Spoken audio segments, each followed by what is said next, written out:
Now the bearings sit on metal surfaces inside the crankcase. So this is our crankshaft, and it'll go out both sides of our engine, and that is metal sitting on metal. Now this is where you need lubrication. So you're going to have a bunch of oil on this part, so while it spins around, the metal on metal doesn't cause friction, doesn't cause heat, and doesn't cause it to weld together.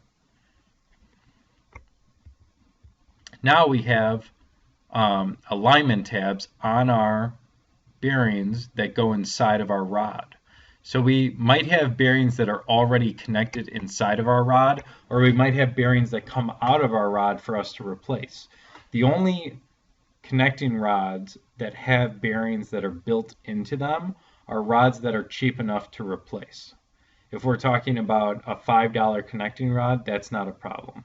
When you start building bigger and better motors, when you're talking about $50 connecting rods and you have 8 connecting rods, you're talking about $400 worth of parts, just small connecting rods. So those bearings might cost, these bearing inserts might cost maybe $2 each instead of spending $50 each on a connecting rod. So once it's all connected, at the end of the crankshaft, we put a flywheel on the end. What this flywheel does is multiple things. First, it dampens all the force created by the engine spinning so quickly. So we have a giant weight almost at the end of it, so the force isn't extremely high on this crankshaft. We also have cooling fins on the end of our flywheel. Those cooling fins are going to bring air into the engine so we have a cooler engine while we're riding it. The flywheel is aligned by a small flywheel key that sits in between the crankshaft and where it's placed. So it's important that when we take off a flywheel, we make sure we locate that key. Now we have a valve system. Our valve system is made up of many different parts. Let's get a closer look. So we have a valve here, and that's sitting in a valve guide. The valve stem goes up to the face, the head, and then the seat is where it sits. So think of your head, your face, and then you're sitting on a seat, so that's where it sits. It's guided down to the bottom, and it's just like a stem of a flower. There's not really a good way to remember this. It's just more along the lines of practice. When we're talking about the valves and where stuff is on an engine, finding the intake port and the exhaust port might be difficult.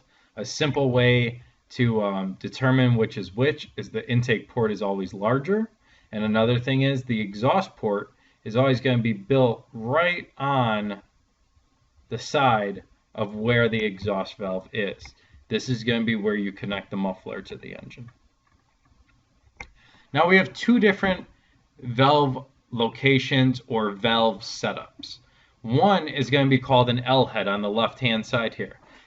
That L head, what it's showing is if you start down here at the camshaft, you have a piece called a tappet that is just like a small extender that goes up eventually to the valve, and the valve rides on that tappet, and that tappet pushes the valve up and down. Now, this might not look like an L shape, but this is supposedly an L going into an engine. That's how it got the name, L head. So it has to take an L to go into the engine. This right here, the top of the engine, is the cylinder head, and this valve would be at the top of the engine block.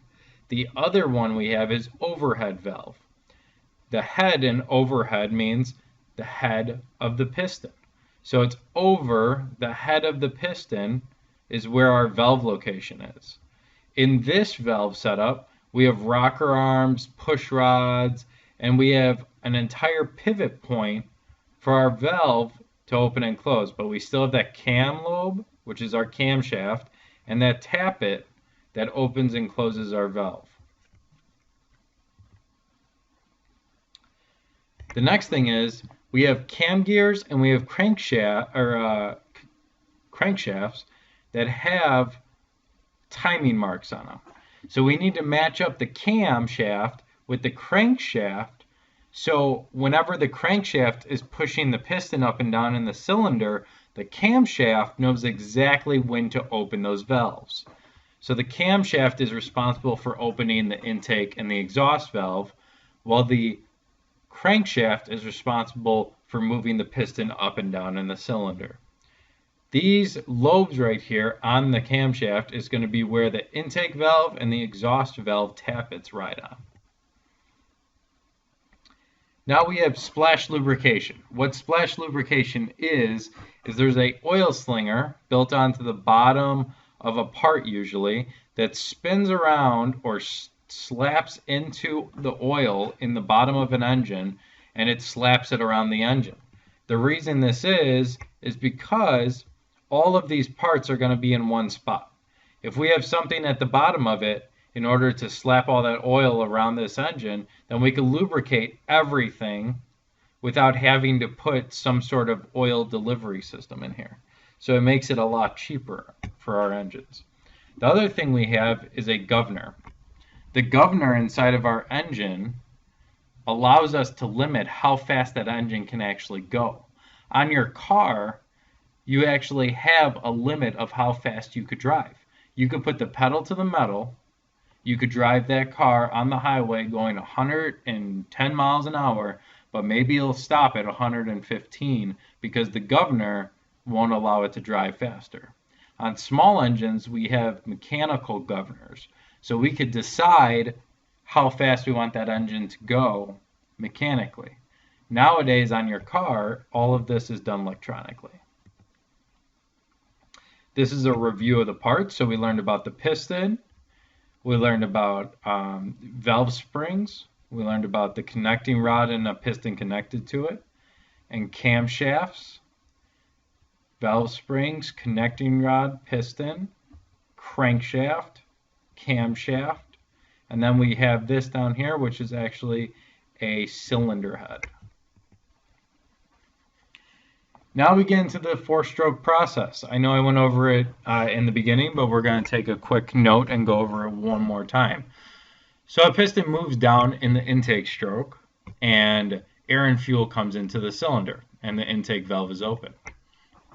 Then we move over to the compression stroke, where the piston moves upwards and compresses the air and fuel mixture. Then in the power stroke, we have the spark actually occurring, and that spark occurs at top dead center. So the piston gets up to the top dead point that it can be at, the highest point it can be at, top dead center. And then the spark plug ignites and shoots the piston back down.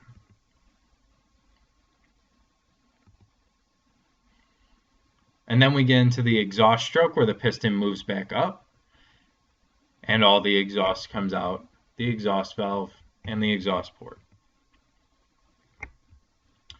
Two-stroke engines. Two-stroke engines are usually used on outdoor power equipment, handheld equipment such as chainsaws, trimmers, and leaf blowers. The reason we do like them is because they're lighter, they have fewer moving parts, they're cheaper in price. The problem is they have high fuel economy or high fuel consumption. They're really loud. I know I've been woken up by a lawnmower once or twice.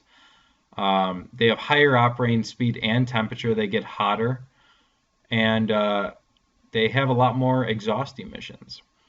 A couple examples of some four strokes. This is one that, or two strokes. This is one that someone strapped on rollerblades. This is a dirt bike. They usually have two-stroke motors. You could buy kits for any bicycle and build a two-stroke onto it. I think the kit's about $300. A lot of boat engines are actually two-stroke motors. So parts of the engine. When we're talking about parts of a two-stroke, a couple things aren't here that four-strokes have. So we don't have an intake valve, we don't have an exhaust valve, we don't have a camshaft, and also this doesn't have piston rings. The reason it doesn't have piston rings is because the oil gets mixed in with the gasoline, and when it gets brought into the cylinder, it moves around the cylinder and actually burns with the gasoline and lubricates our parts at the same time. So we have a combustion chamber up here, Cylinder head, that's the top of our engine.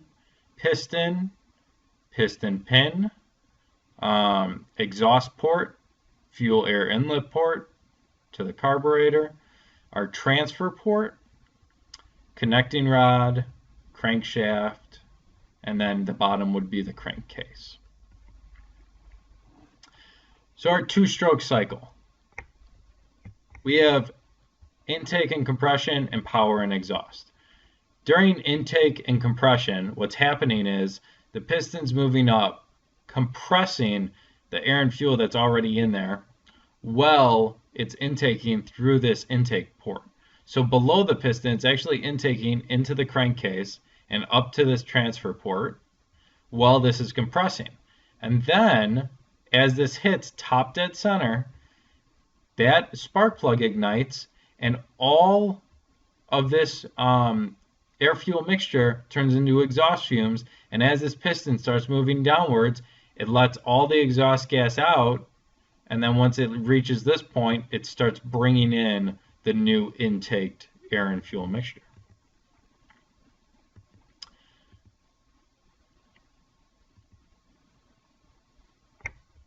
And that's all of chapter 3.